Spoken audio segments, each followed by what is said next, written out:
panelist today will be Daneka Souberbielle. She is a graduate of BYU Sociology's master's degree program. We also have Tanisha Zandamella. She's a BYU graduate with honors in sociology. We have Efrain Salazar. He's a computer engineering major from Nashville, Tennessee. Sarah Cardenas, sociology major from Springville, Mississippi. We have Dr. Jacob Rue, associate professor of sociology and panel moderator. Amanda Galan, Latin American Studies major from Quito, Ecuador. Kimberly Guerrero, open major from Nashua, New Hampshire. Ignacio Garcia, the Lemuel Hardison Red Junior Professor of Western and Latino History at BYU and civil rights activist.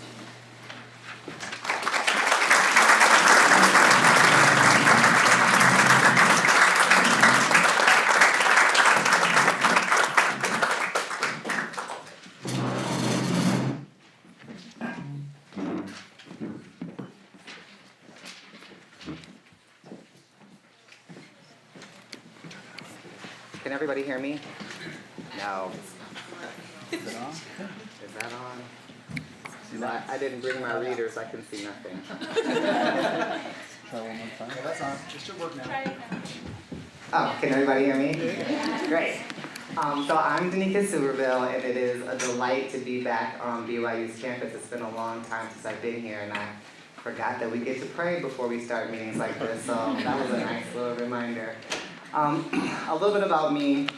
I'll try not to take too much time, but my background is that I'm from Michigan, a black girl from Kalamazoo, Michigan, and I now live in southern Utah with my family, my husband Yvonne, and our 3 kids that are in the back trying not to be embarrassed.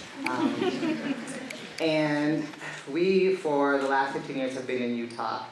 I think I was invited to this panel because we are a blended family. I consider myself a Black American. My husband is from Mexico. He immigrated to the United States to marry me, and I know, he's great. And we are raising Afro-Latinos children. I think they identify mostly as Mexican, but are very aware of their African-American heritage, even though we struggle finding a community where we live in southern Utah. Recently, right now I work at a medical school in southern Utah, which is great, but I've spent about 15 years working at Dixie State University and their diversity programs. And so most recently, I was Associate Dean of Student Inclusion, which meant I got to run 6 offices, all their minority offices, including a lot of work with our Latino students. There's some things that we got to do, including developing a program called Adelante. And for those of you who speak Spanish, you know what that means. For those who don't, that means kind of forward movement. And it was a program to help DACA students who are in the high school in Washington County be able to gain access to college and find the resources that they need. We also got to do a lot of fun activities for the community. We had something called Latino Day, which was new to southern Utah, where we invited the Latino community to, that's so nice, to Dixie State College to just be able to have some familiarity.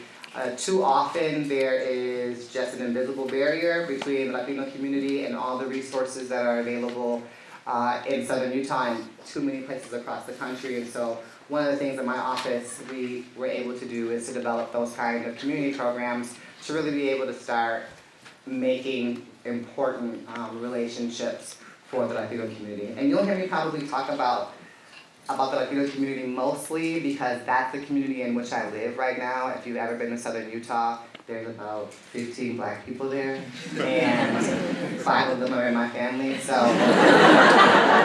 it's the community in which we thrive, in which I found a lot of safety and family has been mostly the Mexican community there, but kind of all of people from Latino communities in general. And so I'm so excited to be invited to come and do this. I think one of the things that is so important is for us as communities to be able to leverage each other's strengths. I'm very much of a strength-based kind of thinker. And in Utah in particular, there's so much, I think, great political history from especially up here, up north and in Salt Lake, of there being a political system and a community system from African Americans. And what a great opportunity we have to really think about how can we leverage those systems and infrastructure to really be able to make an impact with a growing community that numerically is a Latino community. And I think that's an important alliance to start thinking about as far as political and structural. For us, a lot of my work has been familial. I'll tell you a funny story if we have time later about the challenges that happened in my family of building a Black-Latino Alliance in our family. We had some interesting barriers to overcome personally. But I'll just say, professionally, I've had wonderful, wonderful experiences being able to use kind of some grounded, rooted techniques, I would say, that we've learned from the civil rights movement from African Americans to help my Latino students, and it's been wonderful. And I would say personally, I have gained so much peace and a place from the Latino community in southern Utah and in Mexico, which is my family. Something that I don't think I would have been able to survive without. I would never have been able to stay a member of the church. I would never have been able to stay active if it wasn't for, I'm gonna cry. Why don't you have me do this? I would not have been able to stay active in the church if it wasn't for my Spanish-speaking branches and wards. The members of my wards have been family to me. They have been sisters to me. They have raised my kids when I needed help. They have fed us when we needed it. They have helped us keep a roof over our head at times. And I don't think that I would have been able to find a connection any other way if it wasn't for that community. I served a Spanish-speaking mission, so I was introduced to the Latino community in that way, and because I just don't know many Black Mormons anywhere, and there's very, very few in southern Utah, I would have really struggled being able to stay active if it wasn't for that community. So. Lots more to say, but I think I said enough, and that's kind of my background.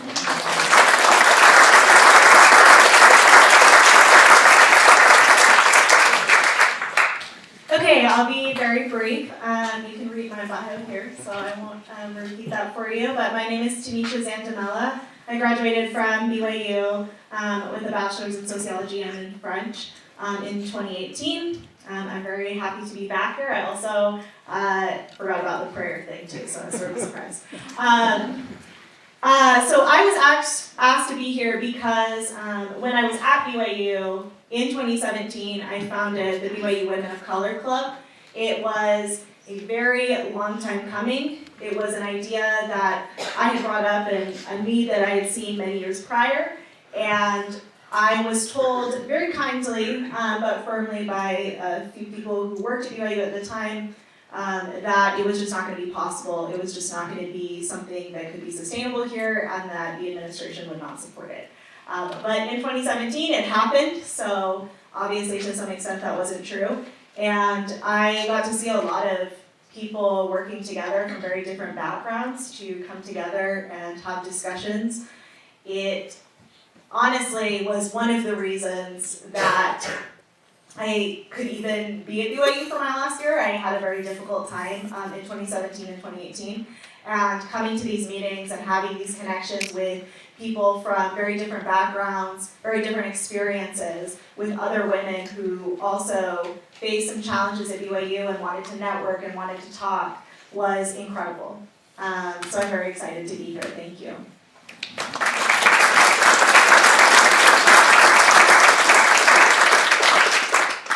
Hola, buenas tardes.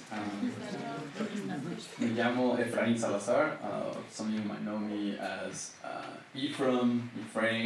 My wife, she called me Ephraim for the longest time before she decided, to call me by correct name. I give you permission at your convenience, honestly, because it's pretty hard to pronounce. And if you can remember my name, I give you permission to do it. So, I'd just like to take a little bit of time to thank the faculty, the professors and students who took time to organize this panel. Because this panel really gives our community a voice, especially in an environment where we find ourselves really underrepresented. So, thank you for that. When is that? You have 6 minutes. Perfect. All right. So let's just give a little bit of background then. I am a Chicano, which is Mexican American, born and raised in Nashville, Tennessee. I'm currently studying computer engineering. I am an active member of the Black Student Union campus, as well as the acting secretary for Estados Unidos. So I was taking time to kind of organize my thoughts and decide what I'd like to speak on for this panel. I can imagine myself just walking in and just taking a seat among the audience and looking up and seeing, some George Lopez looking dude, just like going off on the mic about like race relations, race and ethnic relations. And I know that it's a somewhat I understand the sensitivity of the conversation, which is I think it's exactly why we need to have these conversations, because my hope for this panel tonight is that we can build a platform for unity and we can really like reach understanding.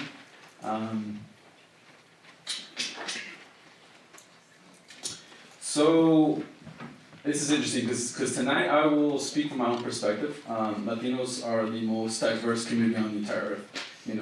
Un Latino puede ser blanco, negro, moreno, mestizo, chino, anything. And so it's a really inclusive community. But my perspective comes from a Chicano perspective. I'm going to speak in terms of that. And I honestly think it's an interesting one. If you take a look at the United States, the demographical map, it shows the concentrations of certain minority groups, and it's kind of really funny. You take a look of like Mexican Americans and Latinos, and they're generally concentrated in the Southwest, right? And kind of this side of the United States. And so, I was not born there. I was born in the Southeast. It's known primarily for housing the highest concentration of Black Americans.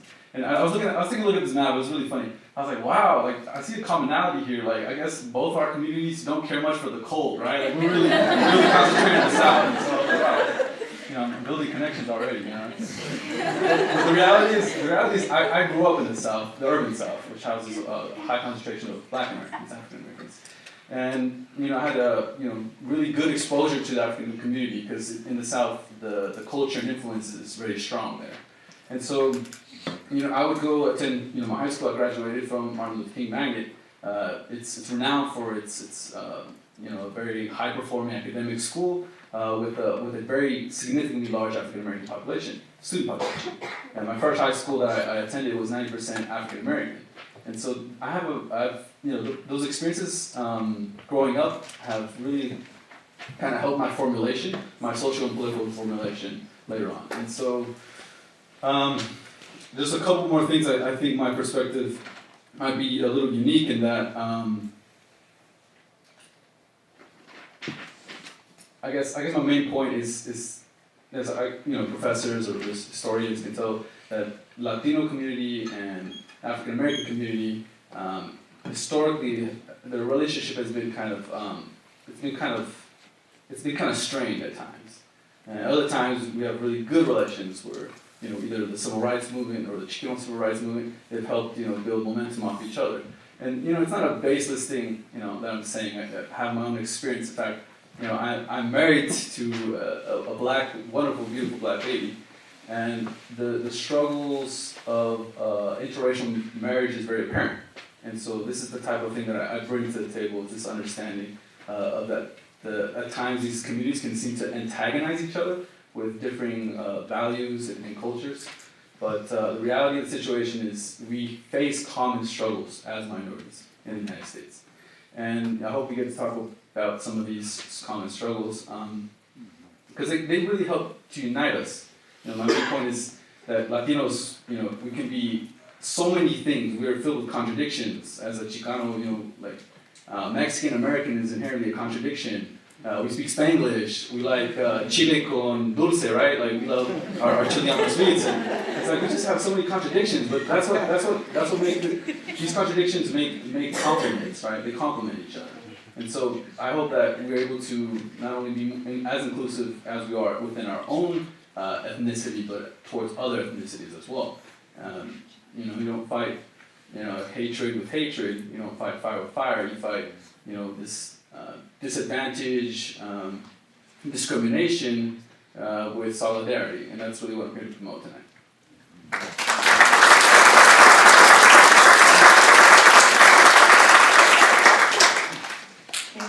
Hi everyone, my name is Sarah Cardenas. I'm from Mississippi. I'm Mexican American. My dad was born in Yucatan and my mom was born and raised in Guanajuato. They were both immigrants and they both crossed the border. My dad, when he was younger with his family, he was just around he was less than 5 years old. And it wasn't until under President Reagan that he was able to gain his citizenship. And then my mother, my junior year of high school, was able to get her citizenship through hard work and through such a strong sense of will and justice and the need to become a citizen of the United States of America. And I know for a fact that without them, I wouldn't be here. So first I would just like to say thank you to my mom and dad back home. But I was born and raised in Mississippi, and I remember growing up in Mississippi, I was seen as a minority. I was someone that people tend to point it at or whisper about whenever I walked around school or Target or Walmart. And it was really a culture shock for me as well, as a Latina, to go into BYU and be like, wow, there's so many colors here. Because I was not used to anything other than white people, black people, and me. And then here, there's so many people, all my friends, they're of all kinds of different ethnicities. I have friends from Puerto Rico, from Argentina, then from the Dominican Republic, and it's just amazing and colorful. And it's something that's really important to me because it reminds me a lot of my branch back home. And my branch, we're not just members, we're a ragtag group of people who came to the United States for a better future. And we're not just members, we're not just brothers and sisters, we're family. And we have created such a tight-knit group together. And it's something that has really shown me that it doesn't matter who you are or where you're from. It just matters what your ideals are and what you believe. And that makes it so important about what you are. And I've experienced racism in my life. I think a lot of people here have as well. But also something that's really amazing for me is to be able to see the amazing things that these people can do. Because I've had as many white friends as I've had with Mexican friends, as many white people that have spoken badly to me as I've had Mexican people. And just seeing this bout of culture and how society works and doing all these things is just so important for me to learn and understand. And I hope at this forum we're able to help show our point of view and our culture's point of view and show that blending cultures and mixing everything up and showing just how diverse we are isn't a bad thing. That blending everything and becoming one under one country is just so beautiful and important, and what America was based off of, what it wants to be and what it can be if we work hard towards our goals.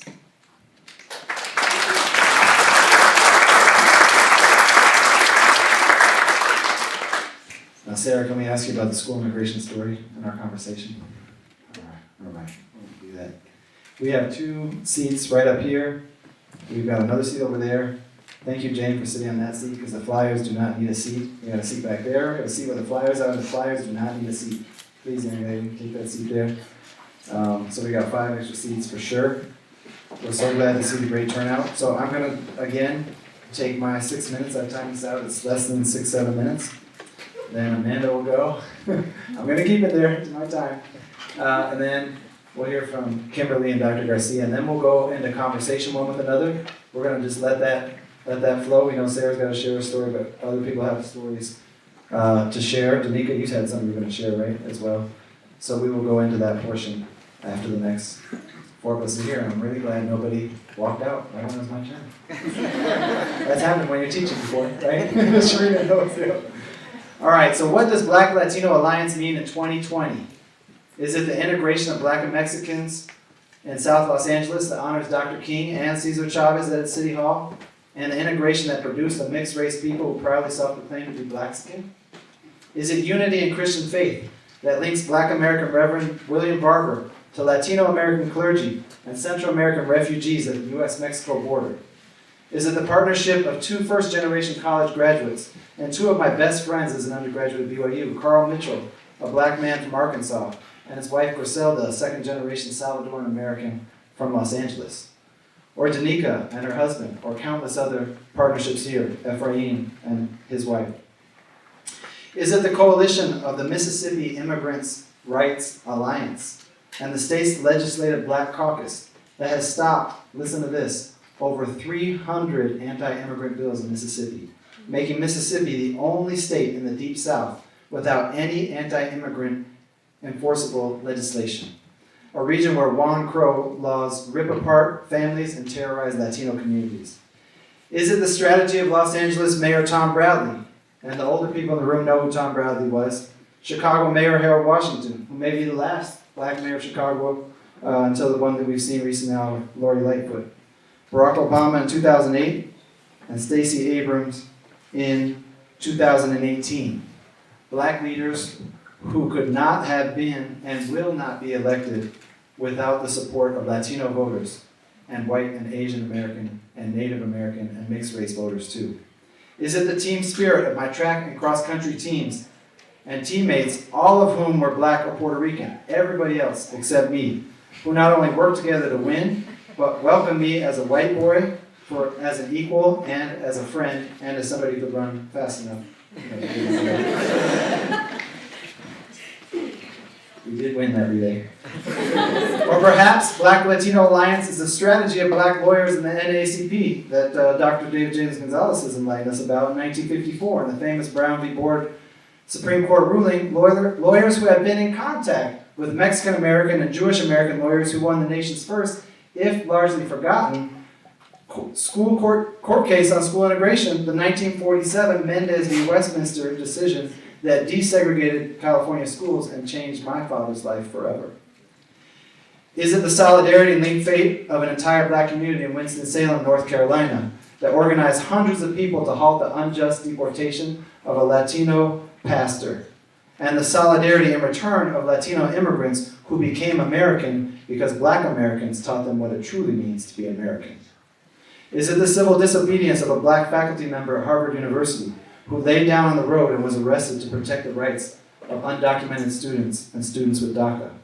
Is it the beloved community that Dr. King, Cesar Chavez, and countless others established through nonviolent protest that is now the guiding light of over 100 alumni and current participants of the Black American Civil Rights Seminar and the new Latino Civil Rights Seminar at BYU, which Amanda's going to talk about? Is it the brilliance of scholars like Michelle Alexander, Jennifer Jones, Kelly Lytle Hernandez, David Garcia, countless others who unlock and share the stories of the power of Black Latino response to racist oppression? In our Sociology 323 course this semester, we raised the question, it just came up organically, I don't plan scriptures, people know that in my class, of how we can humble ourselves instead of being compelled to be humble, like it talks about in Alma, when it comes to rising up to overcome racial injustice. As Church of Jesus Christ leader Russell M. Ballard has admonished, we must actively eliminate racism, sexism, and nationalism. Not passively, but actively. Not by waiting for diversity to save us, but working for meaningful alliances and, quote, bridges of cooperation, unquote, as President Nelson said at the B1 event. To achieve justice and equality now, today. Will we wait to fight the system of mass incarceration and mass deportation that are linked, that not only directly affects those unjustly imprisoned and expelled, but their Black and Latino communities, their mixed class, mixed race, and mixed status families? I don't want to cry now because Tanika started crying, okay? But we had in our class a student in our honors race and music class who wrote in, who said that every night on her mission, her companion cried every night in her pillow because this young woman was undocumented and she was afraid that on her mission that her family would be deported while she was gone on her mission. And that would be the blessing of her mission, her family being taken away. And what struck the companion so much is that she forgave all of these ward members that were voting the way they voted. I don't need to fill in the blanks. And saying the things that they said. And the charity of that missionary changed that other young woman's life. And then she shared that with our class, and I'm sharing it with you. And the power of these people is what's going to save us. We're not going to save them, right? Like we learned about with Patrick Kieran, right? But we do with refugees doesn't define them, right? It defines us. Back to my remarks. I didn't cry too much, that's good. In June 2020, the U.S. Supreme Court will decide the fate of dreamers with DACA status, a decision that could upend the lives of hundreds of BYU students and missionaries serving right now, people in this room with DACA status. Hundreds more of their family members, including documented partners and children, thousands of church members, millions of Americans, and scar the soul of our nation. In November 2020, we must all exercise our sacred right to vote out racism, and to vote in respect, equality, and racial justice. We have walked across that bridge in Selma, Civil Rights Seminar participants. People gave their lives, black and white people, and people all in between gave their lives for the right to vote. Okay? And there are people here who are not letting vote. We need to vote for them.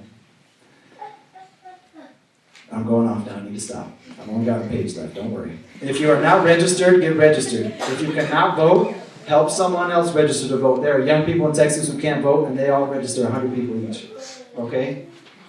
As Michelle Alexander recently wrote, Americans are fighting back the systems of racial control of mass incarceration and mass deportation that destroy Black and Latino lives. Millions of people have been, this is Michelle Alexander now, with attribution and credit. Millions of people have been inspired to demonstrate solidarity, as Ephraim mentioned, on a large scale across the lines of gender, race, religion, and class in defense of those who have been demonized and targeted for elimination. Latent racial demagoguery has awakened many from their colorblind slumber and spurred collective action to oppose the Muslim ban and the border wall, create sanctuaries for immigrants and their places of worship in local communities. Many who are engaged in this work are also deeply involved in or supportive of movements to end police violence and mass incarceration.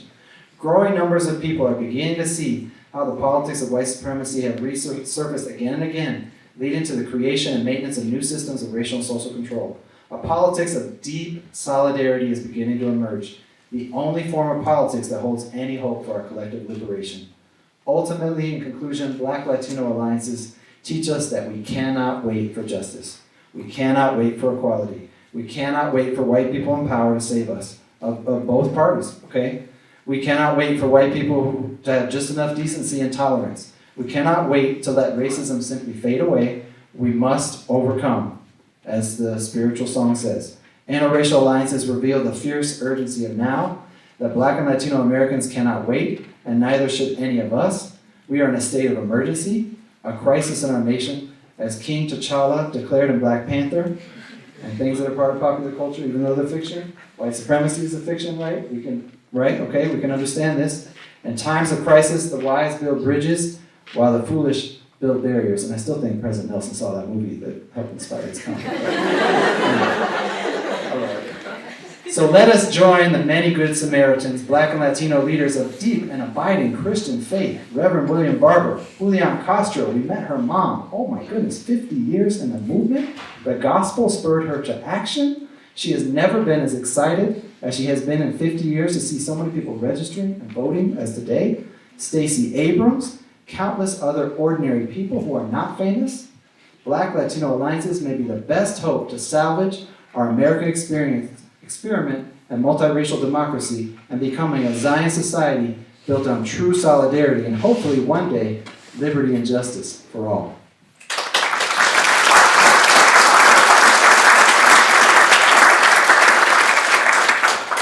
I don't think that's fair. Like, and I just moved to the last one. But probably not after Dr. Garcia, not a good idea. Yeah, I'm Amanda Galan. I'm from Ecuador. I moved here 2 years ago. I wanted to talk a little bit about my experience. I think it's a little bit different. I was never a minority, and I was always like the regular white guy at BYU, like at least in Ecuador. I never saw myself as a minority. I never had to stand up for myself.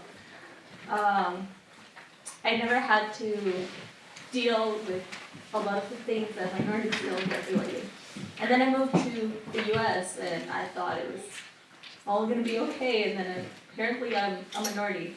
And I'm not only Ecuadorian, but I'm also brown, because that's something you say to people. And all of these things were put on me on an 18-year-old in a matter of weeks. And I was not only a minority and a brown person, but also apparently an immigrant now, and an outsider, and all of these things that were put into me. And then when not only they were put into me, but they were going against me, that's when I started, do I speak up now? Do I speak up for others? What do I do? And I want to talk a little bit advocacy about it. And BYU is a great place. We are minorities, and it's hard. But I've met professors, and I've met classes in which I can be myself, and clubs in which I can be myself. And one of the classes, like Professor Wu mentioned, it was the Latino Civil Rights Seminar. In my sociology of race and ethnicity class, we talked about being able to advocate for others and for ourselves, but we need to have the skill set necessary to do that. We can not only talking from experience is amazing and it's great, but having the skill set, the knowledge, the history, the numbers to talk for ourselves and for others, it's what it really makes a difference. So while I was in my Latino Civil Rights Seminar class, we were reading about this amazing people in Texas. Mexican Americans that, again, were not my people, and I never considered them my people, but as I read about them, I was like, they are my people, and I want to be their people too. And we read a statement that society will enable individuals to make it, but will not let a group of individuals make it together. And that just changed the way I looked at things. Because it was okay that I was at BYU and that I was going to strive and that I was going to do all of these things that I had planned, but was society going to impede all of us to make it together? And I was not just talking about Latinos, I was talking about African Americans, Asian Americans. What about all of us? If one of us can slip through the cracks of society, why can't we all? And when I looked at this, it changed the way I looked at things. It changed the way I looked at BYU. It changed the way I looked at my relationships. And it changed the way I wanted to pursue my career, and I wanted to pursue things forward. I realized that educating myself, serving others was more than just for me, that we all needed to make it together. The Chicano movement in Texas really taught me that it's not about one person making it. Because one person can make it, and they can be there, and they can be tokenized and be like, oh, if that person made it, why don't you all make it? But it's about all of us making it together. And as much, I can't talk in behalf of every Latino person, I can't talk in behalf of all African Americans, but I can talk from my perspective, from what I've seen, that we all want to make it together. And I love this panel and these alliances that we have, because it's not about one individual making it, it's about all of us making it together, even when the odds are against us.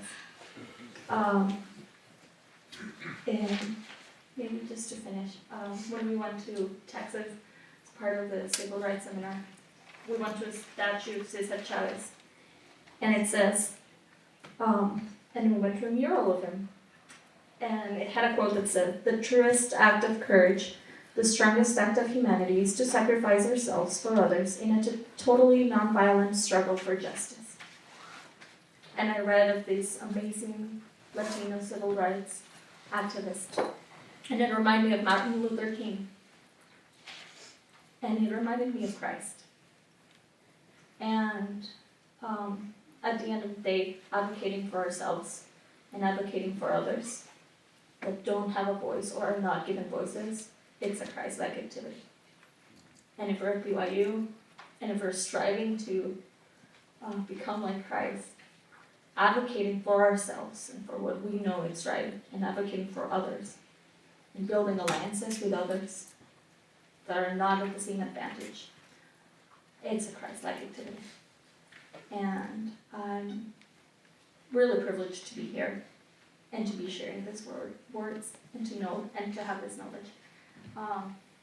And I'm privileged to be around amazing Latinos and amazing Black people that want the same things that I do. And that we all go through different struggles, but we're blessed and that we're trying to become more like Christ. Thank you.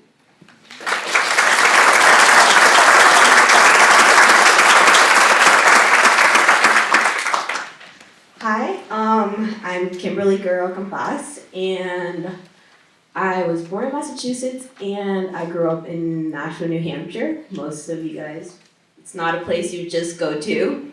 You go around Boston, New York, other places around there. And both my parents, they're from Colombia, and so I'm Colombian too. And I speak Spanish, and I'm Afro-Latina, which means that I'm Black, but I'm also Hispanic. Growing up, it has always been a very interesting experience. Not only were you in like a Black community, but you were also in a Hispanic community. Most of my things I would relate with the Hispanic community because my parents, that's what they taught me, that was my culture.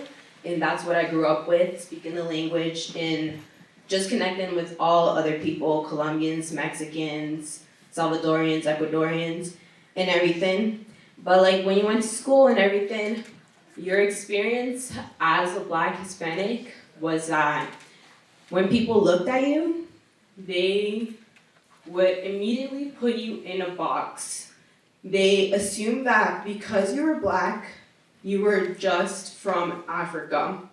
They never thought, and they never had behind their faces or in their thoughts that you could be from another place. You could have a different story behind you. And growing up, that was a little bit hard. Sorry. That was a little bit hard because it was a little bit confusing growing up on where I fit in.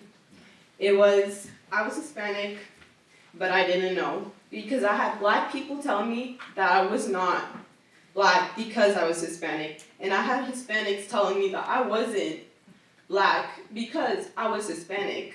So in there, it just said, you're just Hispanic and you're not Black. But other people who didn't know that I was Hispanic would say that I was Black because of how I looked. And it was always this battle going back and forth of where I fit in. And by the time I got like to high school, I still didn't have that confidence to stand up for myself. To know and say like, I know who I am. And not until I started like my natural hair journey, which is you grow out your natural hair. That's when I started looking at YouTube videos and learning about Black culture and everything, and African culture, and that's where I found the word Afro-Latina, which I already said, Black and Hispanic, and it was Amara La Negra who was in there, and she's from Love and Hip Hop. Yeah, and so she is a very big advocate of being Afro-Latina and being Hispanic and being proud of being Black and Hispanic. And not until then when I like found out in my junior year, end of sophomore year, I definitely stood up tall. No one could come and tell me that I was not Black and that I was not Hispanic. Like, if you were to ask me, I was gonna tell you, I am Black and I am Hispanic. I am Afro-Latina and that's who I am. And that has just helped me a lot because my confidence has grown from that. And even now in college, where a lot of people just see me because it's a new place, a lot of people just see me as just being from Africa. But not until they ask me and find out, I can tell them. I can tell you. If you ask me, I will tell you where I'm from, what's my background, what's my story. I've always been grateful to my parents. They have never let it be something of a problem. They have always told me that just because I'm Black, that should not constrict me of the things, that I'm just as powerful as anybody else in this room, that in school, what matters is the intelligence, is what you gain and the knowledge that you gain and how you use it. So I'm very grateful to be in programs like BSU, Black Student Union, and Hispanos Unidos, being able to learn about African culture and more about my Hispanic culture. And I'm very happy to be able to be first generation from my family in the United States going to college along with my brother. Yeah, so I'm really happy to be here in BYU. And I'm very glad for all the things that my parents have taught me and the culture that they taught me, because it has been an important part on how I'm able to identify myself and how it would help me. And yeah.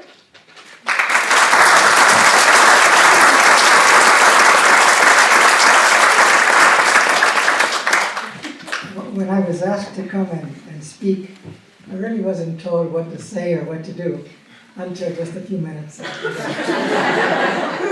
But being a historian, immediately I began to think about in terms of history. And I remember learning years ago, it wasn't in school, it was I think through my parents, that Mexico's first president was a black Indian, indigenous Vicente Guerrero, who was concerned for both his communities. So this sort of alliance goes way back, at least for us, in terms of a relationship. Part of the people who fought in the Mexican independence movement, who eventually fought in the Mexican Revolution, were also black soldiers. But interesting in Mexico, they also have their own racial problems, and so sometimes the black community in Mexico is sort of hidden. Although in recent years there's been a real move within the black Mexican community to come out and the government has begun to recognize their efforts. In 1950, a group of Mexican Americans decided they had enough of Texas violence and bigotry, and so they rose up in arms. And they had a plan. They called it the Plan de San Diego. And the Plan de San Diego was to take back the Southwest. And there were a couple of other things that I won't say, kind of nasty for people, but nonetheless, one of the things they did when they decided they had even a map of what's going to be this new country. And it was divided in three. One was a state for Mexicans, Mexican Americans, the other one for Native Americans, and the other ones for African Americans who wanted to leave the South and the Northeast and places where they were still being mistreated many years after slavery. It was a home for them.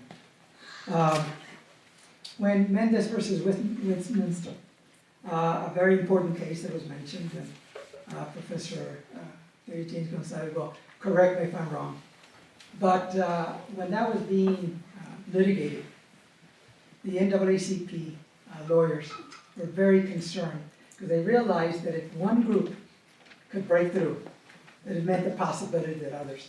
And so Thurgood Marshall wrote an amicus brief for Mendez versus Westminster, which was incredible. When Brown versus Board of Education was being heard, so was Hernandez versus Texas, which was a case dealing with jury discrimination against Mexicans. And it's interesting, as I was doing the research for the book, how the justices were talking about both cases together. Right? And because the Brown versus Board had come before, but they decided they were going to decide first Hernandez versus Texas. They wanted to do what eventually happens in Brown versus Board. But they decided that African Americans were a larger group, that the issues were very important, and that the nation was focused on that. And of course, African Americans had particular issues that expanded the whole notion of exploitation, segregation, violence, and other things. And so they decided to limit the Hernandez case a little bit, and then expand on Brown versus Board of Education. But what's so interesting is that after the Hernandez case was litigated in the Supreme Court, and the lawyers, Mexican-American lawyers, won, that Pete versus, or Hernandez versus Texas was used 200 times within the first 10 years.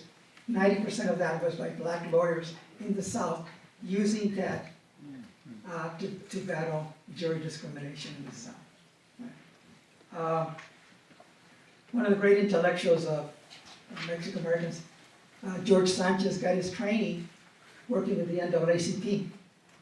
And he worked with them.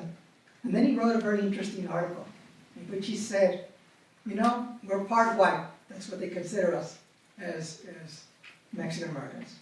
Legally, we're white, though in terms of practice, in terms of treatment, we're not. But he said, if we can open the door for our brothers, then we can open the door for everyone. Betita Martinez, one of the great Chicana activists, writers, chroniclers, got her training in SNCC, in the Student Nonviolent Coordinating Committee. Anyway, and she always remembers that it was through that, then going to Cuba, where she saw Latinos and blacks in a revolutionary government trying to change things. Very, very impressed by that. Rainbow Coalition, which was very important in Chicago and other areas. Latinos were involved in that. Latinos were very involved in the Earl Washington's mayoral election in Chicago. And he meant quite a lot to Latinos. In fact, it was that effort that got Latinos in Chicago to begin to organize and to work for the political process, right? To see African Americans who succeeded in many ways. Then, President Obama and the slogan, "Yes, we can." Anybody know where that came from? Cesar Chavez, "Si se puede." And he would admit to that. So there's a lot of things that bring us together.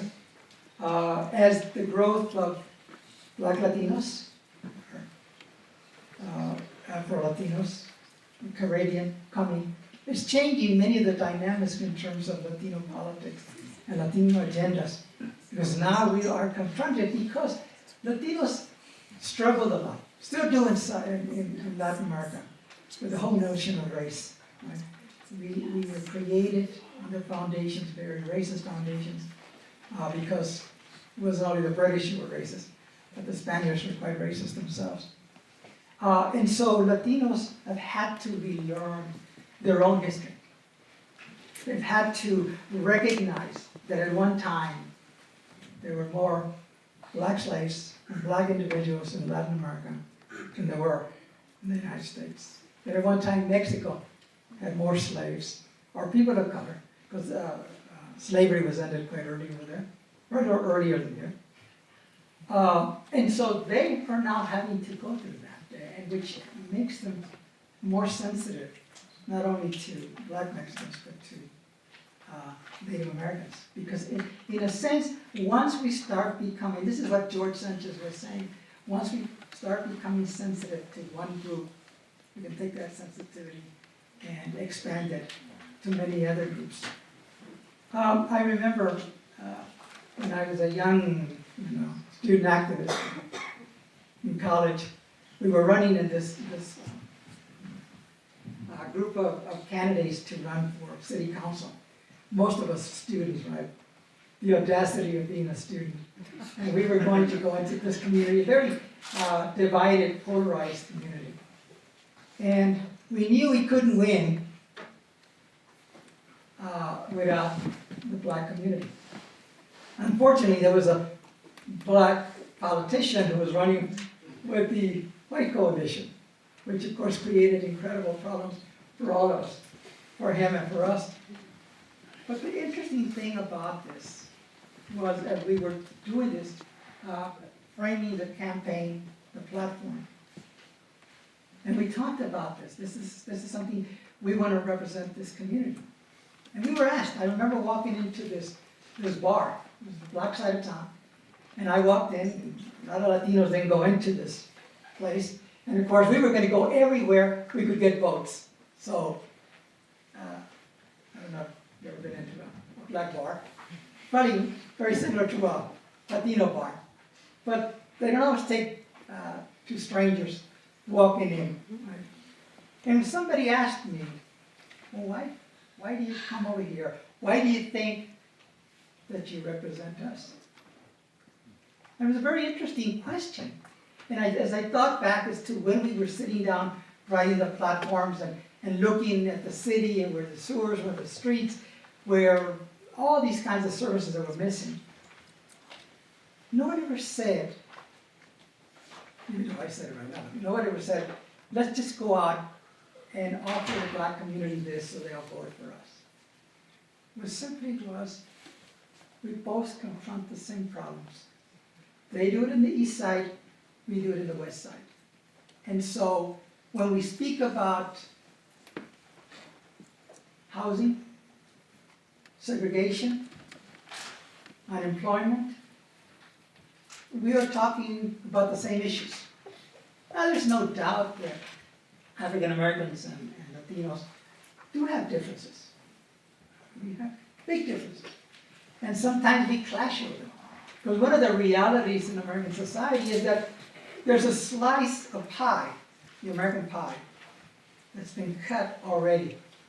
That's before, before Latinos sort of came into the consciousness, before Asians, before Afro-Latino, before Dominicans, before Salvadorans, before LGBT, before every other group, there was already this piece of pie. We couldn't get any more of a pie. We had to subdivide it.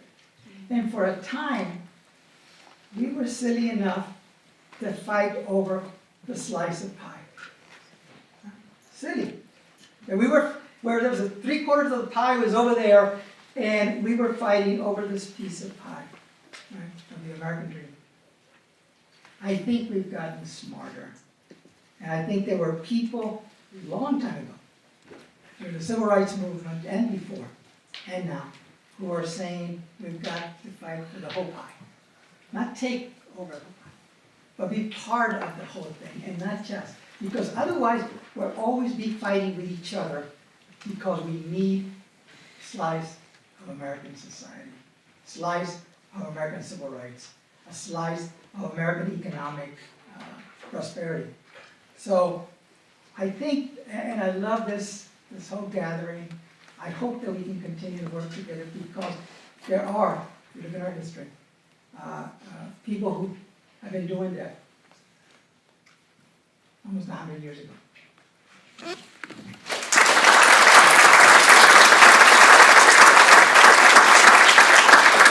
now we're going to ask a couple questions, just 2 questions. We'll be in conversation, then we'll have a little time for Q&A. First, I'd like to ask Daneka and Sarah if they would like to share something. I'd also like to ask Ephraim to think about kind of growing up in a black space and centering on black Americans, that idea you brought up that I touched a little bit in my essay. I'd like you to follow up on that, and then we can talk about what this all means for BYU, for here in Utah, tangible material.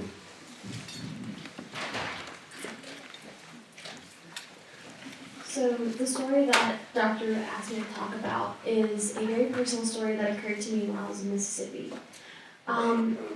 In 2017, I had just gotten my driver's license. I was a junior. I was so happy and excited. I could finally just drive like 20 minutes because we were in the country to school and back every day. Seminary, drive 30 minutes to seminary, drive 10 minutes to school, come back home, and go to soccer practice and do marching band or whatever. And I was so excited. I could have my own car. And one day I was driving, I had the radio on, I had my sister, I had my friend Lisa, who's also in the Spanish branch. We were driving to seminary, and we turn on the radio to listen to some music, and on the radio was a story about Cleveland, Mississippi. If you don't know, during Cleveland, Mississippi, a judge ruled that a school was doing something very unconstitutional. What was it? The school was segregated. Here we are in 2017 and the school is still segregated. Even though apparently civil rights has changed everything, desegregation has occurred. No, in Mississippi we still had segregation going on in the Delta. And so what had occurred was there was a new movement that the judge declared that these 2 schools were to be bused. So we would have students from 2 schools, a white dominant school and a black dominant school to be bussed between each other. And the radio host was asking viewers to call in and give their opinion. To hear some of the opinions on your way to seminary took the spirit away immediately. Some were very positive, some were in root of the judge's decision, and then others were so awful that I turned the radio off because I couldn't bear to hear what I was being told. Mississippi is a wonderful place, do not get me wrong. But when I say that there is still racism in my state, I mean it. I've had cases where I go to school and I get called a beaner, a wetback, told to get back to my country. When I was born here, when I am a citizen, has torn down parts of my mentality and personality and made me, for a short amount of time in my life, ashamed of who I was. And that's something I can't get back. And so when I came to BYU, I was so excited. I was so excited because I was going to be somewhere where it's so diverse. And I was like, there's going to be so many people here, it's going to be great. I'm going to be able to be with people who are just like me. So imagine my surprise when I'm walking to my class and I'm calling my mom on the phone in Spanish, telling her about my day and how happy I am. And I'm just so excited because I got my sociology class, I'm Dr. Rue, and Dr. Rue is great, and I'm on my way to my next class, and I hear someone yelling at me.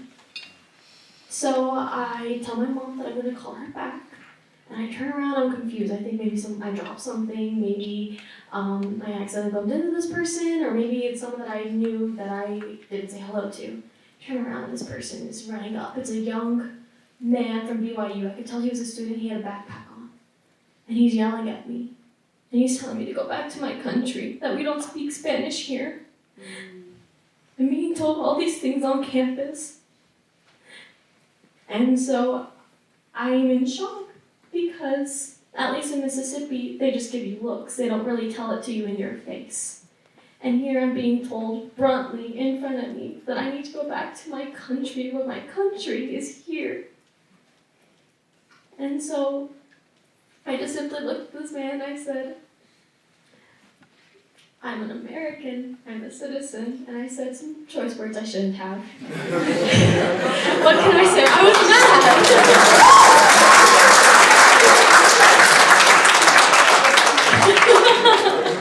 I said some very choice words and I left and I'm just crying and I'm texting my group chat that has my RA and some friends and I'm like, this happened and I can't believe this happened. And something that saddens me even more is this is not the first time this has happened here in BYU. I've had another man do the same thing. Something that I've noticed is it's always a white man. I don't know. Maybe I'm too pretty for them. I don't get it.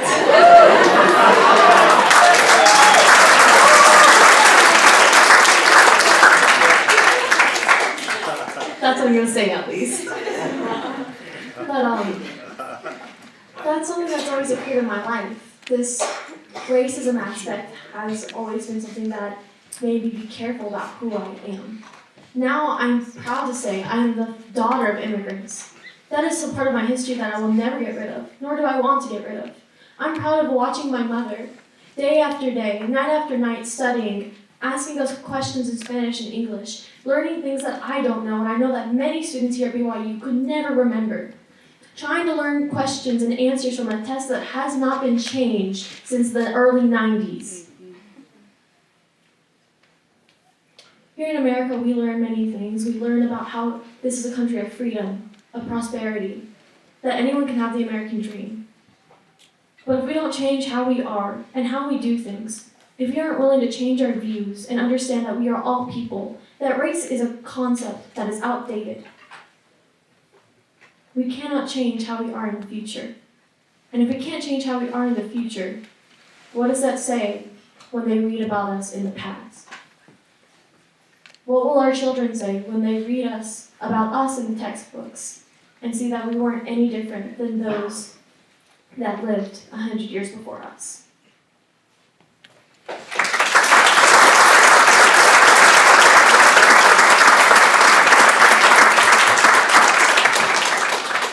so I was asked to go over a little bit about how growing up in Nashville, Tennessee, the urban South, with heavily Black culture and identity, kind of influenced my formation. And it's kind of hard to understand what it is that I should share. It's a lot of things that I wish I could talk about, some of the experiences I've had. I think primarily, though, like generally, living in the South, coming into contact and associating myself with the minority group, we call them the super minority because they overwhelm all the other minorities. They're a very prominent part of the community. It has always had a positive influence in me, and I'd like to kind of go into that a little bit more. Hispanos somos the largest minority group in the United States, and because of that, because of me growing up in a place where, at the time growing up, there was not a sizable Hispano community. I felt a little isolated. It was kind of hard to find your identity as a Latino. I tried to take as many trips as I could to Los Angeles. I felt really connected to my roots and my people. But being in Tennessee, it was in and of itself a little isolating. I had an experience. I'd like to share a couple of experiences. That's okay. I had an experience. I think around the age of 5. It's the first experience I had where I realized I was not the same. I realized I was different. I stuck out. This happened when I was in kindergarten. It's a really interesting story. I was just, I'm sure I was just minding my own business, coloring, the circles and the squares in kindergarten. I'm sure what most kindergartners do. But I remember getting a call from the office over the intercom. I was a relatively good boy. I'm not sure, what it is that what kind of business they have for me, in the office. And so I show up, just pull into the office as a kindergartner, and then my principal is, and she's I can tell she's talking to somebody, and it's a Hispanic woman and her daughter, and she explains to me the situation. She needs me to translate something to this lady. And I'm okay, yeah, I'm helpful, I'm friendly. And so, I began to speak to this woman in Spanish. And Spanish is my first language. It's the language I felt most comfortable with at that age. I kind of struggled with English up until about the 3rd grade, 4th grade. I had this little learning barrier with English. I was eventually able to overcome it. But the funny thing, I began talking to this mother. She's from Mexico. She recently immigrated about 2 or 3 weeks ago. Really, she was there to inquire about a church, and our kindergarten was technically a church, but the church was actually next door, the Methodist church there. And so I'd explained to her, the church service was held at the building next door, and she had her daughter there. They didn't speak any English, and so it was interesting because I reflected on the incident. I realized there was nobody more qualified than a 5-year-old to be able to translate a conversation between 2 reasonably grown adults, And I was like, wow, that's the first time I realized I was different. I was special. My identity was not something to be demeaned. It was something to celebrate. Who I was as a Latino was something to appreciate and to hold dear. But I've had 2 other experiences I'd like to share, and I was debating whether I should share these experiences, because the reality of the situation is, I'll explain the situation, and then I'll talk about it a little bit after I mention a few words. But my first experience is when I was in 3rd grade. And it's the first time I'd been, I think the first time I've been personally attacked for my identity. When I was in 3rd grade, in gym class, I was sitting down, and one of my fellow students, I was a new student there. One of my fellow students, he stood up and he faced me, and he was with a group of his friends, and he began calling me derogatory names, racial names, these. Yeah, and he just went on about specific jokes that targeted my ethnicity and my culture, and I think it had lasting impact on me. Because that's when I realized I accepted myself, but American society had not yet come to the conclusion that being who I am is all right. Being who I am is actually it's good. It's great. I love being Mexican American. Estoy siempre orgulloso de mi identidad y herencia. Like, that's never going to change. Another experience I had, and this is really funny. So I was, with my cousin Pepe. His name's not Pepe. I don't want to embarrass him. Just in case he shows up. My cousin Pepe, and I think it's like we're in high school, and we show up to this event at my school, and one of my younger cousins from middle school was performing in the band. So we show up,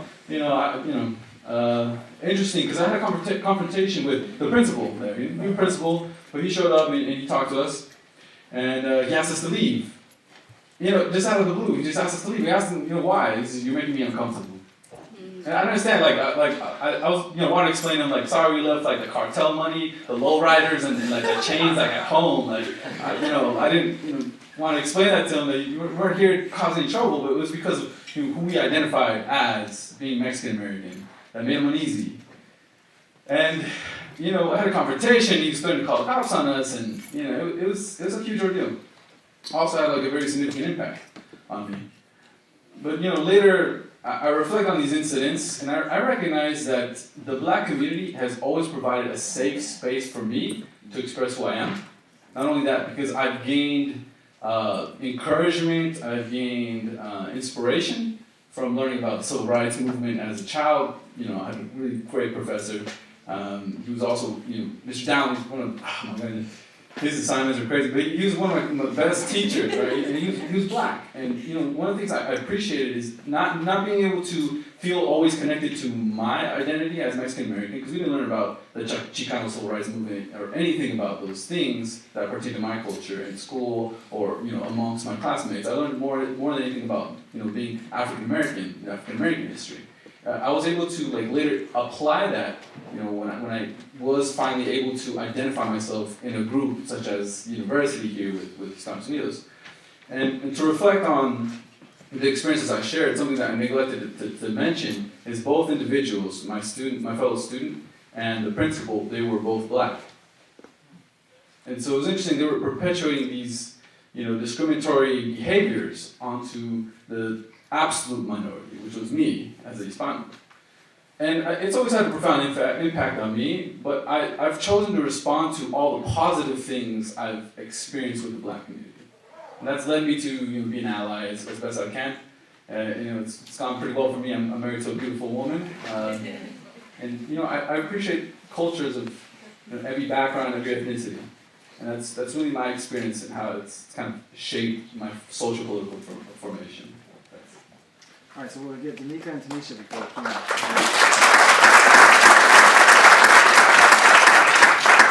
Okay, I'm gonna be really fast before we lose the rest of the crowd. I feel impressed before I tell my story, and I'm gonna tell just a really quick story, to let all of you know that a lot of the things that you'll hear us talking about today are about activism and about how to engage with communities through activism. But some of you, that may not resonate with you, and that is okay. There are many ways to engage with communities that are important, that you recognize what's going to work for you. Some of you will want to go into direct service in the community. You can do that through government organizations or through higher ed. Some of you will be scholars about these things. Some of you will be philanthropists to be able to make sure that there is funds to be able to make those kinds of changes. Some of you may feel drawn to social entrepreneurship. And all of those ways are important ways to be able to engage with communities and to make the changes that we're talking about, even though this panel may be heavy on activism, and that's okay. I feel impressed to tell whoever is thinking about that there's several ways to engage in these kinds of community, this kind of work, and you just gotta find the way that works for you. So really fast, this is gonna be a funny story, so hold on. When I first was married to my husband, we were pregnant 3 weeks after we got married. That's another story. But my mother-in-law, my suegra, came to stay with us right after my first baby was born. Okay, my suegra is wonderful. She has always lived in Mexico, wonderful, sweetest lady. She's a nurse, she takes care of everybody. And I am a working mom, I always have been. So I had my baby, she was 3 months old, she's back there in the corner being embarrassed. She waited. And I went to work and came home, and I looked at my child and I'm like, oh, what has happened? Came home and there are 2 big fat earrings in my child's ear. What in the world just happened here? And I looked at my baby, and I looked at my suegra, and I did a bad job. But I tried really hard to be calm and ask what happened here. And we had a really intense conversation about how in Mexico, the abuelos, they have rights. Like, the grandparents have rights. They can do what they want to. And this was, her first grandchild. And I was like, listen. We're in the United States, and I am not Mexican. And this is not going to work. And so I will say we had a very, very long and interesting coming back together to be able to figure out how are we going to work together to have a happy family and and mesh this family. And the reason why I bring that up is I love my suegra, she's wonderful, not to make her, seem bad, she's great. But there are going to, in this work, there are going to be times when there's going to be a gap. There's going to be times when no matter how much the goal is the same and that we're trying to advocate for each other's communities, there will be a gap of information or a gap of culture or a gap of the way that we do things. And that may happen because of age difference or because of, whatever it is. There's plenty of reasons why that may happen. But my encouragement, if I can do anything here today, is to really plan on how you are going to approach those kinds of gaps. Because they can be things that really stop the momentum that we need to make these change happen for both communities. And it's important to be able to have a plan and to know right up front that you're going to have some amazing communication and negotiation skills while you're doing this kind of work, while you're making alliances. And it may not just be Black-Latino alliances, any kind of alliances. It's a skill that you want to be able to hone right now. And I wish I would have had it, 14 years ago when that happened with my kid, because we could have had a little less bumps. But it's something that I'm grateful for, that I had that experience with my suegra, to be able to know that that was a skill that I was going to need to carry forth. And so, as you're thinking about how to engage in whatever community that you're going to do that, please think about how you can develop that skill for yourself, because it will magnify the work that you're doing.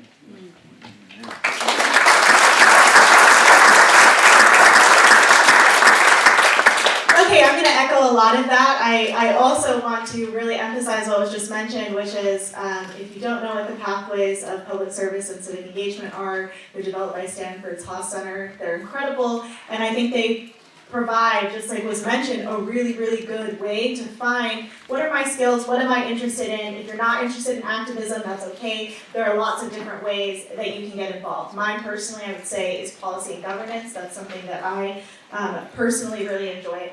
I feel bad, I'm sorry, I'm so rude. I was in several meetings today and I sort of came on here and just gave you like a hi, my name's Tisha, okay, that's it. Because I was throughout the day really trying to get through my meetings, and at a certain point you just don't want to elaborate because you don't want anyone to ask any more questions. But I'm on a panel, that's what I'm here for, right? I want to say first, I'm biracial, my mother is white, my dad is black, he's from Mozambique.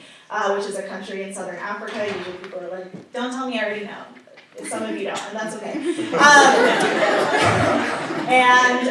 So I grew up with my dad being an immigrant. I remember going to his citizenship thing. It was a big deal. We had the American flags, right? And when I was, the place I grew up in was Washington State. I grew up in a very small town. As far as racial diversity, we're talking less diverse than BYU.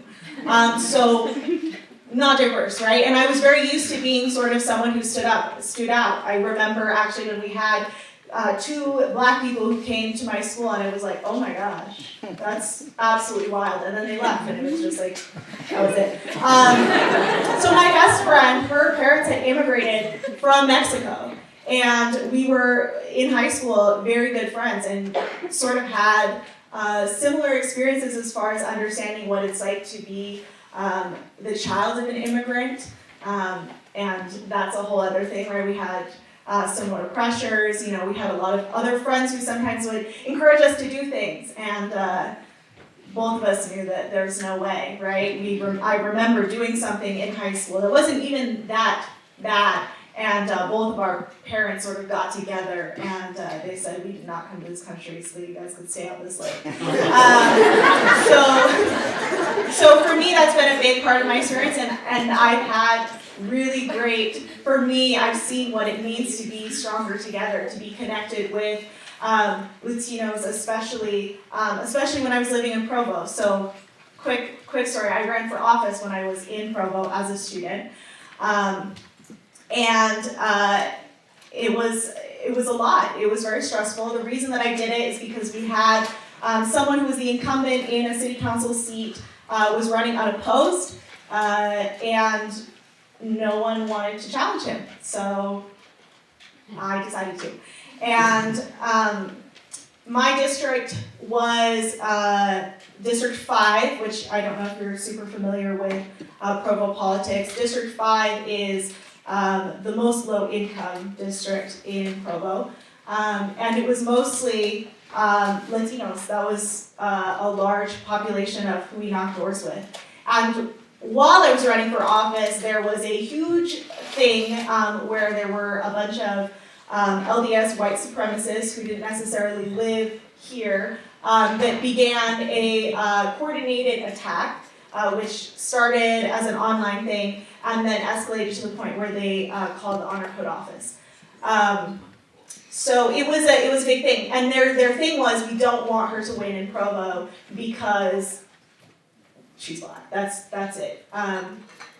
And so it was very stressful, but I remember knocking doors and having conversations with people. And granted, obviously, I didn't go to each door and say, you won't believe what happened to me, right? I was there to talk about the issues. I was there to be a candidate and be a voice for people who didn't have a voice. And as I was knocking doors, though, I remember having so much support and being at people's doors and having people say, oh my gosh, this is what I'm interested in. I don't have people come to my door and talk to me. This is what is really important to me. Will you tell someone else? And it was an incredible experience. I didn't win. But what I learned was the importance of working together, of being stronger together. And I encourage everyone. I know that I get told frequently, so I work in the public sector, and a lot of what I do is statewide work.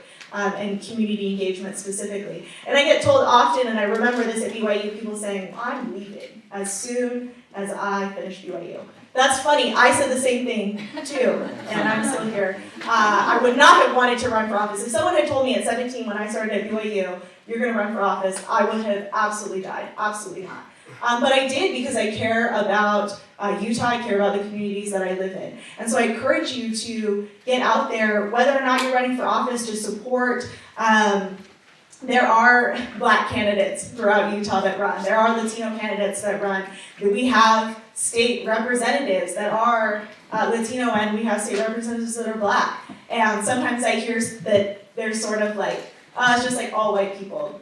While that's definitely like a large portion and a majority of who our representatives are, it's up to us to do the work, to knock doors and to support candidates and to find candidates who will run for office in those seats.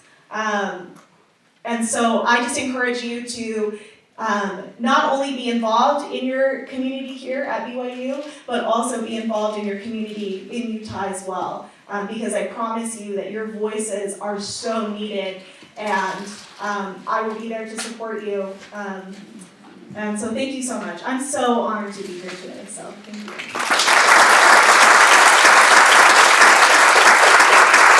Okay, so we have time for 2 or 3 questions. They must be questions, not stories or statements. Please make them brief in the form of a question. And then we will have cookies outside because we know about this culture, okay? And then we want you to continue the conversation, right, out in the hallway. We're just going to take a picture when we're done, but then we want all of the panelists to go out in the hallway and meet out there. A few people need to go back to St. George, but we'll make sure they get some cookies before they go for the kids. So we have time for 2 or 3 questions. If you want to direct it to a panelist, that is fine.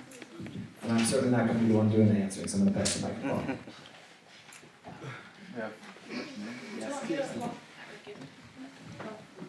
That's true. So it can get recorded. Yep. For our kids and grandkids. Okay, hi, my name is Kirsty. I know a few of you. It's good to see you guys again.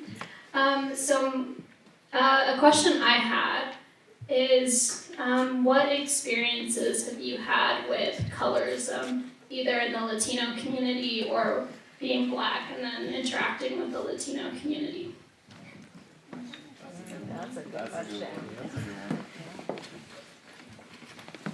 Okay, so for those of you that don't know, even within like the Latino and the Black community, there's like where they can I say racism? Would that be colorism? Yeah. About how light and dark your skin is. I'm fairly white skinned, like I'm rather light skinned compared to others. And so a joke, this is a joking manner, my dad would call me a coconut. Outside I'm Mexican, inside I'm white. And other people claimed that I was a white person. I was not Mexican because the color of my skin was too light. I had too much Spanish from me. And then, of course, I can't say for you guys because I don't have any African American in me, but I'm sure they experience similar situations just due to the color of their skin. I was just like talking about Latin America per se. It's really bad. I remember I was like the white kid in my high school, and then I moved here. I'm like, no, you're brown. Like, you're not white, girl. You're white. And then I tell them my name's Amanda, and they're like, what? That's a white people name. And I'm like, okay, interesting. But I remember, God bless her. My abuelita, she's amazing. I promise, abuelitas are great. But we had like a person that helped us when my mom was really sick, when she had pregnancy. She helped us cooking in the house because we were really little, and she was Black. And then my abuelita referred to her as like her negrita, like, and it was and then I was like, at BYU my first year, and I was like, hey, what? Why were you talking like this? So there is colorism, and it's hard, and I feel like for Afro-Latinos, it's really hard. And for indigenous Latinos, it's really hard. And I think it's something we should fight against and like, just like unite us, and that's why I love this kind of panels and alliances.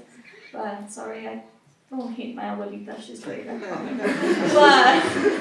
But I'm really glad that we're like noticing these problems and addressing them and like correcting language. And although I can't speak against my abuelita because that would literally kill me, it's good that I'm noticing these things and that I did not before when I lived in Latin America. And then noticing, I'm getting them, not speaking against them sometimes because I know it's not proper, but that I'm going to raise my children in a way that that's not going to happen, and I'm going to help others do the same. Yeah, sorry, I took too much time on that. It definitely exists. I have gotten a lot of comments because I'm Black and a lot of people don't believe that I'm Hispanic. Definitely like in the community, the things that are represented like in media and TV, it's always people who are like Jennifer Lopez, Shakira, Sofia Vergara. You have all these people. The only people like you knew that was like Afro-Latina was Celia Cruz.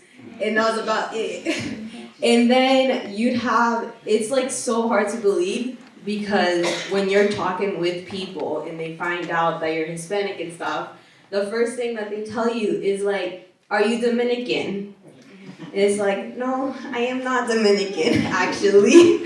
And then you tell them that you're Colombian, and that's another thing. They're like, well, I thought all Colombians were white, not Black. And I have gone now, even here in Utah, I have gone, well, you don't look Colombian, or you're not white, so you're not Colombian, or your hair is not Colombian. How do you know that my hair is not Colombian? So it definitely does exist, and there's definitely a thing. I just think it's definitely a need of just explaining to people and just a knowledge of like being able to spread knowledge and educate everybody on that there is Afro-Latinos and they do exist, and not everybody is Dominican. Yep. My sister-in-law is Colombian and she's white. real quickly, years ago, I served in the university's admissions committee, which looked over. Most of people who come to the Y are sort of brought in by the computer. You pick the right numbers, and probably 75% of you come in that way. Then there's others that have to go through admissions committee to see, and they're all really great students. It's just the computer has its own idiosyncrasies. But I remember there was a real concern about diversity. We didn't have enough students that were diverse. And so I remember that the university set up a big committee. And I would find out later that they've been doing this for about 20 years. Because a friend of mine who was head of the International Students Office, he was Latino, and he said, when I asked him, I said, do you want to be part of the committee? And I was still fairly new to BYU, right? Still sort of excited. Excited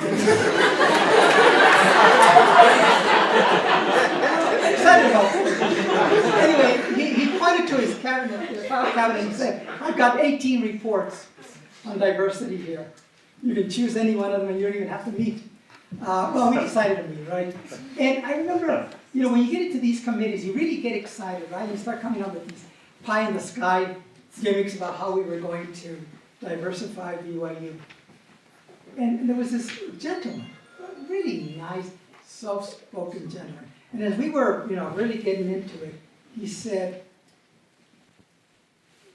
but what about our own? And so we stopped. And President Bateman had come in, and he pretty much wanted only Latter-day Saints. So non-members were not going to be, our target group. So when he said, what about ours? I go, well, they're all ours. They're all Latter-day Saints. They're all ours. And he said, but you know what I mean? And you know what? He was one of the nicest, one of the most humble individuals there who truly wanted to do something. But what happened is there was a line that we sometimes build around ourselves, racial line that we don't think about. And we just crossed that line for him. Because when we talk about diversity at the university sometimes, and I'll be giving a lecture on diversity next month, and hope you all can come, because I'm going to deal with a lot of these issues. But we do have a privileged group, right? We're not to blame for being privileged. You grew up in a certain community, and BYU wants this kind of community. And so when we start talking about others, all of a sudden it crosses certain boundaries, and all of a sudden we become afraid. And I always tell my colleagues, as I push for diversity in the faculty, I say to them, if you allowed every person of color that has a PhD to walk and chew gum and has a temple recommend, you would still not have to open the floodgates. You did the same thing with students. Oh, we have a lot more, we'd have a lot more, but you still wouldn't have to open the floodgates. But for some of our brothers and sisters, they believe that it would change everything. That what they knew, what they believed, who they wanted to grow old with in the faculty, or which of their brothers and sisters could come to be, literally brothers and sisters, come to be faculty members or administrators or students, that somehow there's this black mass of something out there that's going to block that. And when I told a president of the university 25 years ago, I said, we can start now, and we can do a lot. 18 years later, I asked another university president, are we getting there? Because the first one said, don't worry about it, in 25 years things will be fine. Well, 25 years. So we need to wait. 18 years later, I asked another president, are we on the road to it? And he said, no, that's really not our priority.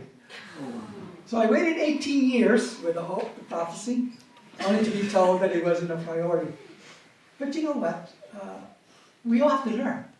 And so for everyone who is an ally this year, sometimes I'm sure you feel, those of you who are white, like we feel all the time when we have meetings like this, right? But you know what? We're all in this together. we're all this farce that we're building. There's not a difference. Just that some of us, there's less of some of us and more of some of us. And we don't need to worry about it. We should build on each other. Okay? Build on each other, work together so that we can have the kind of BYU campus we really